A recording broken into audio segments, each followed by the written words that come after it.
Assalamualaikum warahmatullahi wabarakatuh. Pada video pembelajaran kali ini, kita akan membahas mengenai critical appraisal prognosis yang mana ini merupakan rangkaian pertemuan pada mata kuliah Evidence-Based Midwifery.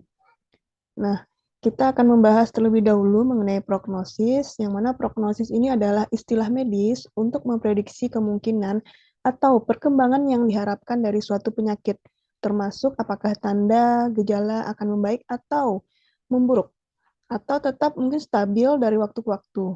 Jadi di sini prognosis ini akan melihat harapan kualitas hidup seperti kemampuan untuk melakukan aktivitas sehari-hari, potensi komplikasi, dan masalah kesehatan terkait, dan kemungkinan juga eh, bertahan hidup. Nah, untuk prognosis ini sendiri, biasanya kita akan menelaah jurnal dengan desain kohort retrospektif atau prospektif. Nah, langkah pertama yang perlu kita lakukan, sama seperti hal sebelumnya untuk RCT maupun juga systematic review, langkah pertama yang perlu kita lakukan itu adalah mengidentifikasi PICO. Jadi, kita harus menemukan terlebih dahulu populasinya siapa, intervensinya apa.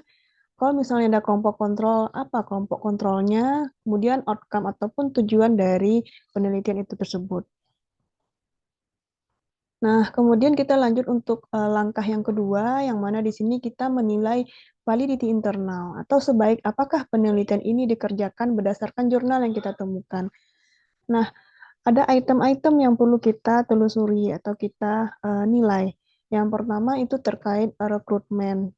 Jadi pertanyaannya di sini adalah, apakah sampel yang mewakili pasien itu dimasukkan dalam penelitian pada waktu perjalanan penyakitnya sama, biasanya di awal. Jadi kalau kita membahas jurnal kohort ya atau prospektif, prognosis ya, jadi itu akan membahas mengenai kasus-kasus suatu masalah ataupun penyakit. Nah, kalau kita berbicara mengenai rekrutmen, biasanya itu terkait di metode penelitian. Ya, jadi informasinya bisa kita temukan di bagian metode penelitian di jurnal, yang mana di sana akan kita temukan kriteria inklusi dan eksklusinya. Apakah memang ada kriteria khusus untuk rekrutmen penelitian itu?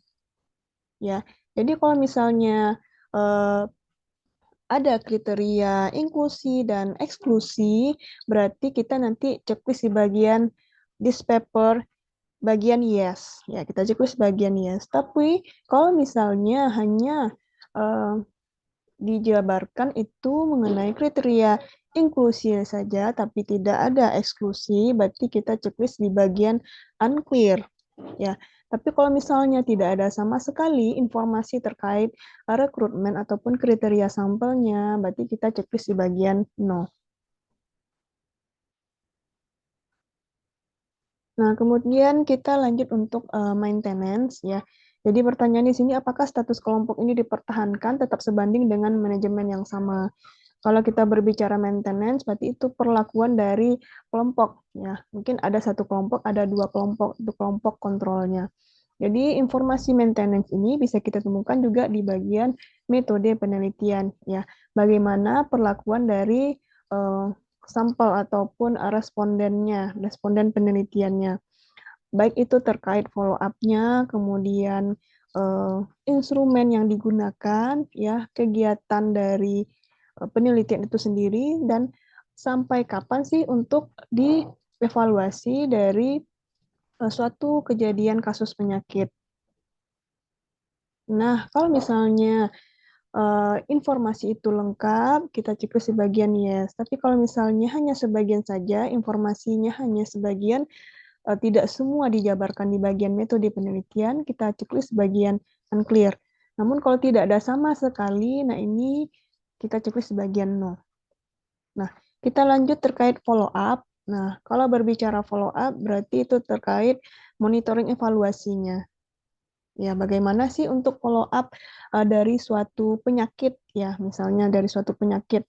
Nah, informasi follow up ini juga kita dapatkan di bagian metode penelitian. Ya, follow up-nya berapa lama, ya, apakah itu butuh 1 tahun bahkan lebih. Kemudian untuk menggunakan follow up-nya pakai instrumen apa. Nah, kalau untuk follow up di sini di bagian where do I find the information itu menjelaskan berapa subjek pada masing-masing kelompok. Jadi di sini terlihat perbedaan ataupun uh, jumlah dari masing-masing kelompok. Kalau misalnya ada kelompok kontrol dan beberapa yang sebenarnya masuk dalam analisis. Anda perlu membaca bagian hasil untuk memperjelas makna angka dan alasan follow up. Ya, jadi kenapa sih follow up-nya mungkin butuh waktu yang cukup lama. Nah, itu akan dijabarkan di metode penelitian. Jangan lupa di bagian kotak bawah ada pilihan yes, no, dan unclear. Nah, itu temukan informasi tersebut sesuai dengan kondisi dari jurnal yang kita baca. Kemudian terkait pengukuran, ya apakah subjek dan penilai disamarkan terhadap perlakuan yang diterima atau pengukurannya objektif? Ya kalau kita berbicara pengukuran, nah berarti itu terkait alat ukurnya, alat ukur dari suatu penelitian.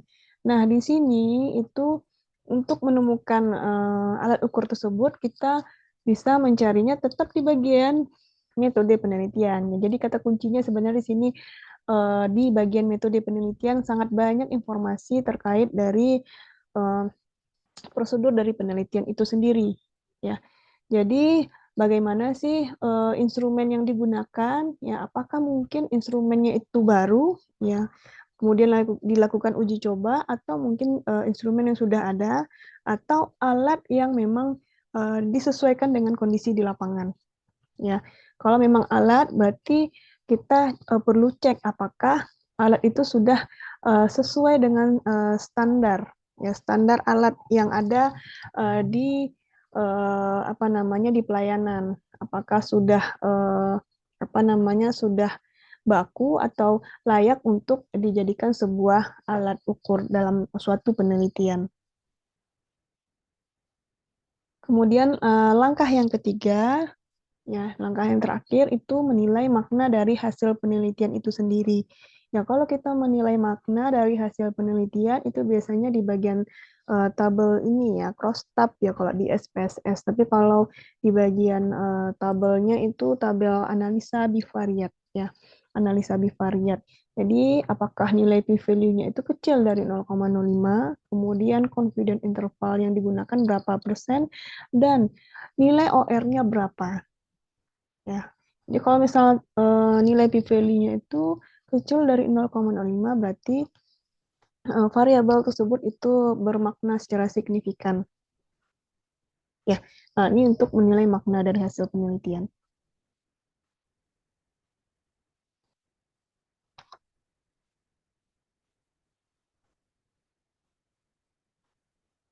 Nah, ini adalah langkah-langkah yang perlu kita lakukan pada jurnal dengan berbasis prognosis ya. Jadi kita terapkan daftar checklist critical appraisal prognosis dengan desain cohort.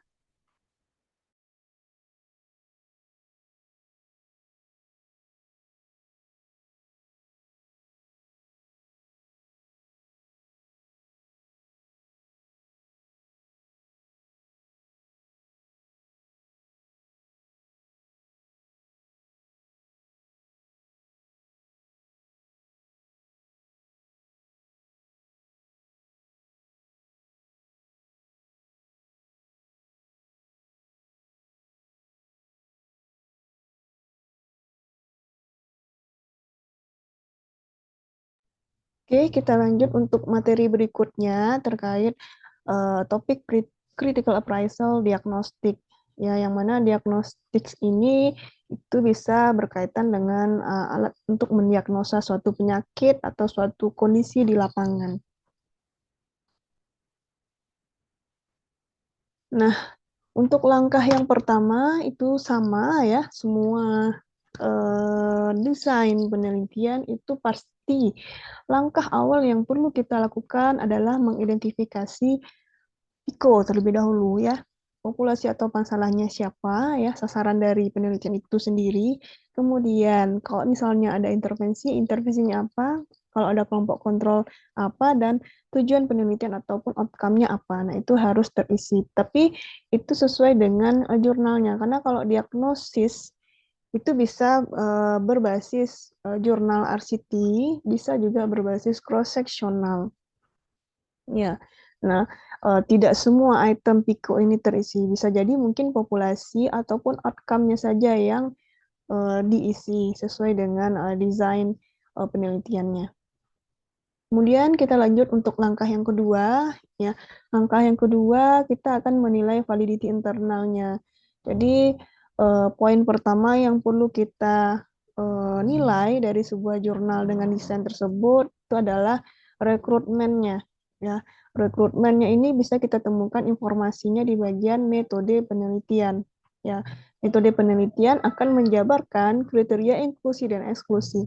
Kalau kita berbicara kriteria inklusi, berarti yang memang eh, sampelnya yang memenuhi syarat. Tapi kalau kriteria eksklusi, berarti yang tidak memenuhi syarat ataupun drop out.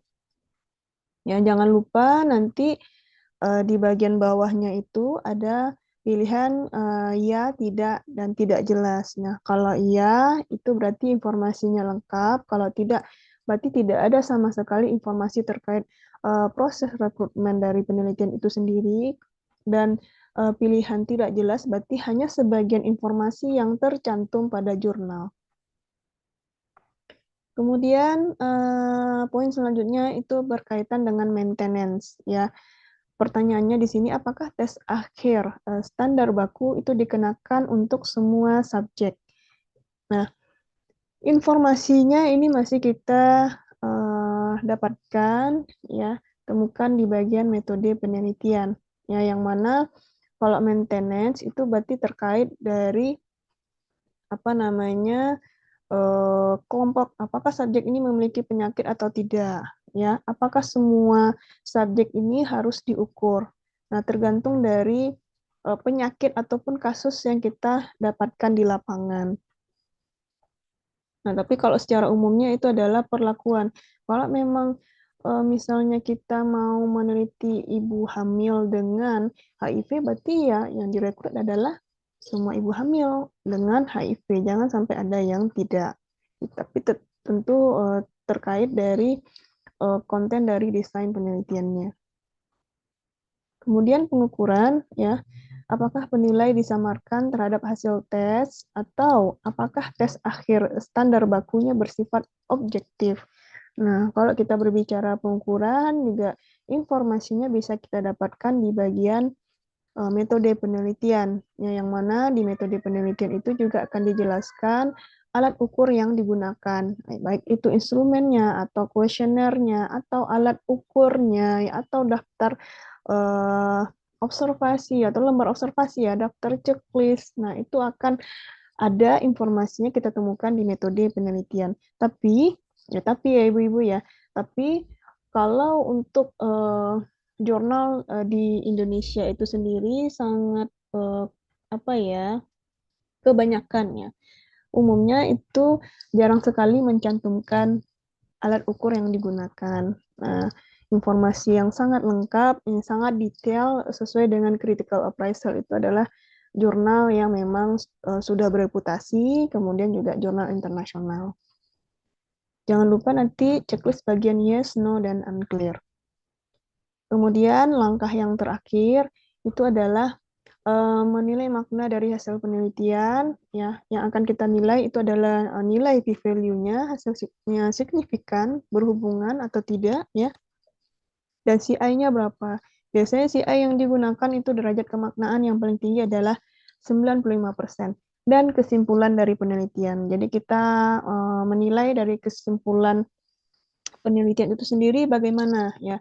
Baik itu dari faktor yang diteliti, kemudian juga apa namanya kendala ataupun keterbatasan dalam penelitian.